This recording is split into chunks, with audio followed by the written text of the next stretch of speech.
Singer Rupesh प्रेमी समस्त भोजपुरिया लोग के गोर छू के गोर लागतानी। यही सावन के पावन महीना में मस्त महीना चढ़ल सारा भक्त भोले बाबा से अर्जी लगावता और कहता, ए बाबा देखिए एक तो भक्त बहुत लाचार बा और अपने से अर्जी लगावता और कहता, तो सुनी ए बाबा।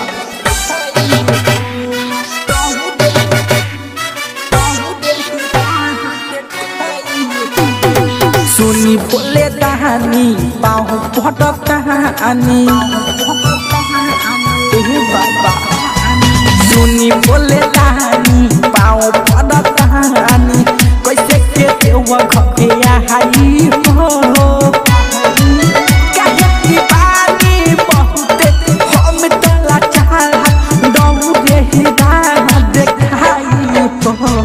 सुनी बोले कहानी पाँव पट कहानी, कैसे के देव घटिया हाई हो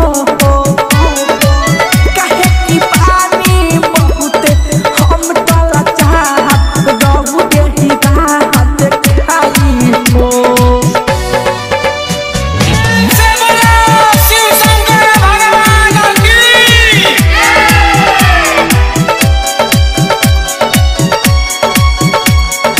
Recording by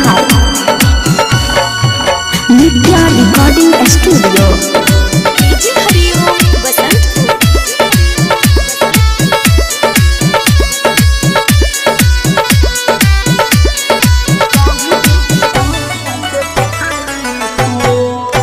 कान्हे धोइनी हम गावा नइखे मिला हमके पावा, बाबा कान्हे धोइनी हम गावा नइखे मिला हमके पावा, गोदावा में गह दे डोरा हवा भइल दुनु गोदावा में फोरा हवा, गोरावा में गह दे डोरा हवा भइल दुनु गोदावा में फोरा हवा।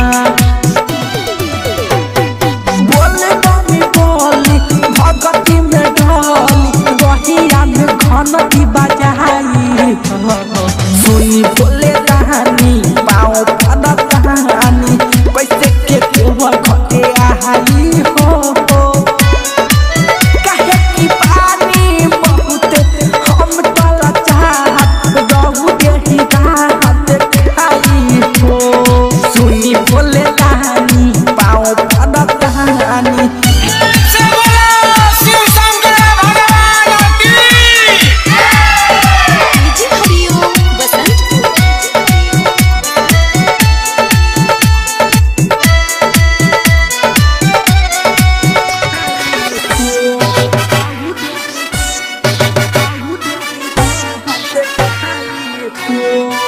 सुनी भोले बाबा दानी कैसे आई कहतानी,